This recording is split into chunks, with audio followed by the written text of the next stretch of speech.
Bonjour, bonjour à tous, j'espère que vous allez bien, que vous avez bien passé la journée. Bon, je disais, pour des raisons pédagogiques, il faut revenir sur les principes élémentaires d'une démocratie.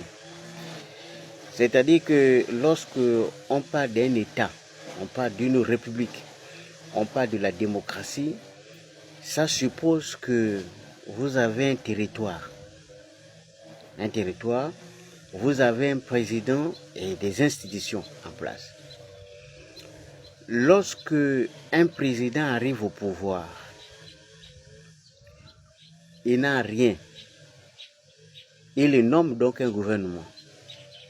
Une fois le gouvernement nommé, les départements en charge de l'économie ou encore les autres agences s'attellent à faire le recensement de tout ce qu'il y a comme bien.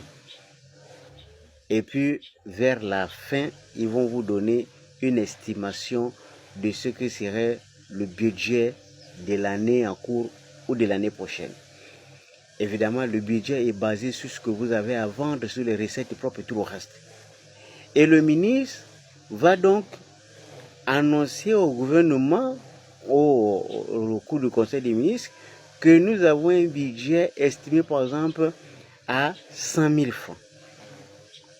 Le président prend l'information que le budget est de 100 000 francs cette année et ensuite il demande à tous les autres départements ministériels d'amener chacun une estimation des priorités de son ministère, de son département ministériel, des priorités.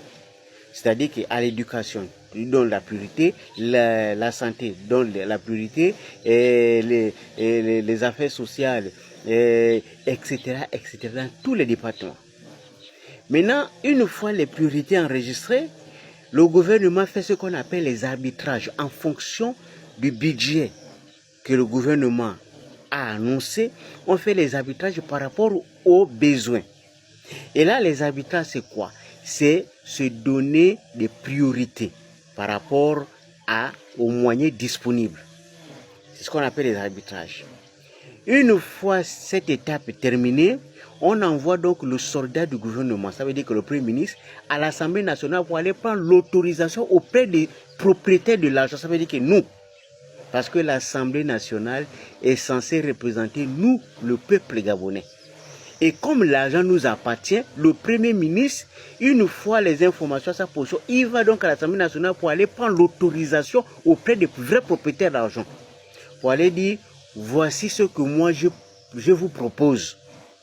Avec le peu d'argent qui est rentré, nous on vous propose qu'on va réaliser ça, en tant de temps, ça va nous coûter tant. C'est pour cette raison que le budget cette année, on va le dépenser comme ça. C'est ce que vous appelez, c'est ce qu'on appelle présentation de la politique générale du Premier ministre. C'est ce que le Premier ministre vient de faire.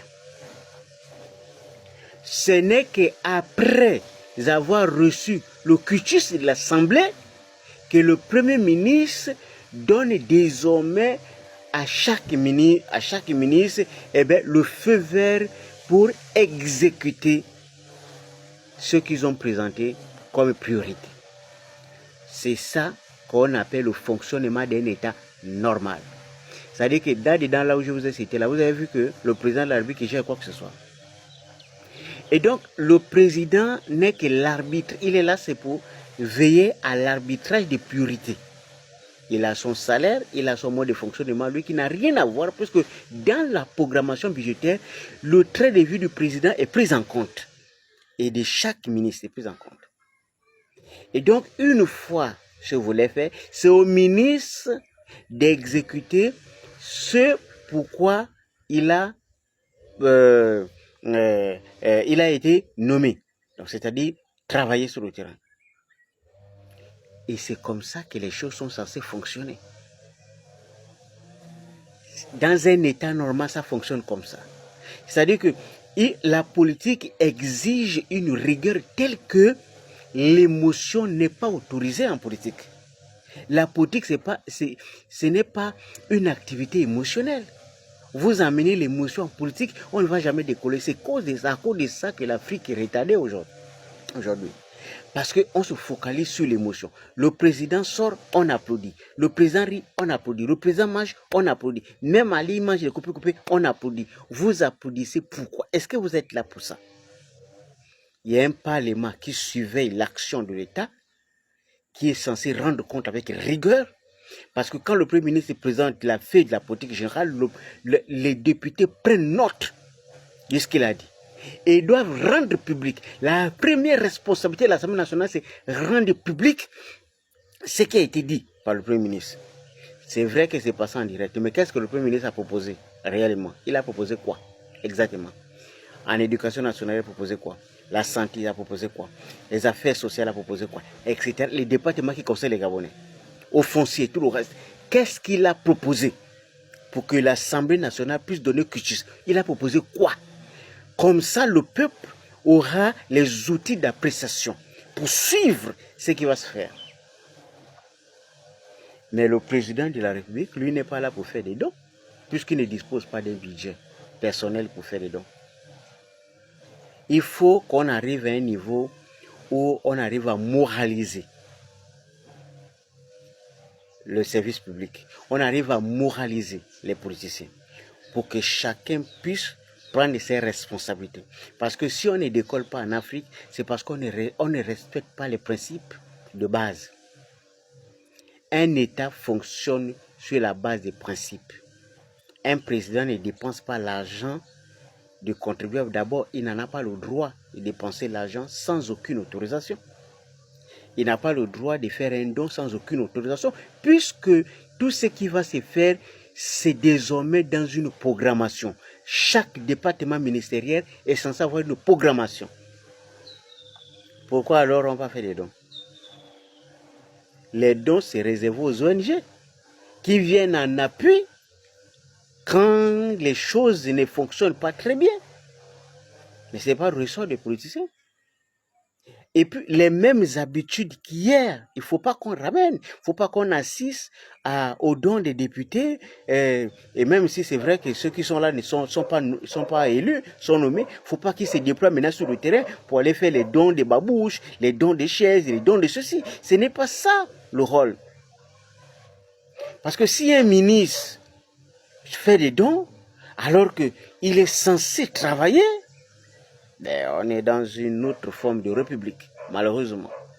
Et je crois que le véritable problème qui nous embête aujourd'hui en Afrique, et là c'est de façon générale en Afrique, c'est que nous n'arrivons pas à avoir un modèle réel, un modèle à nous de fonctionnement, un modèle à nous de démocratie. On n'arrive pas à trouver ce modèle. Et je pense que si un pays réussit à sortir de là et à mettre en place une transparence absolue, comme il y a quelques pays qui sont en ce moment en lutte pour sortir de l'influence de l'Occident, le Mali, le Niger et le Burkina par exemple. Mais si au-delà de la contestation de la présence des Européens, ils arrivent au niveau local à se donner une rigueur absolue sur la transparence dans la gestion de la chose publique, je crois que là, il va y avoir des moteurs du continent africain. Mais pour cela, il faut absolument passer par l'étape de la transparence absolue. Il faut que le président, par exemple, Assimi Goïta et les autres, commencent à annoncer clairement au peuple malien combien s'élève le budget du pays, quels sont les secteurs retenus comme priorité et quel est le délai d'exécution de ces travaux. Une fois un système de transparence absolue installé, je vous assure que ce que le président a commencé en ce moment en roulant déjà dans une voiture, un pick-up, ce qui n'est pas le cas pour tous ses collègues du continent, qui pensent qu'ils sont dans les pays riches, donc ils roulent dans les voitures de centaines de millions. Et donc, si ça va dans ce sens, on va enfin avoir un pays qui peut servir de modèle pour tout le reste. On espère que nous allons en arriver là, Inch'Allah. Que Dieu nous protège.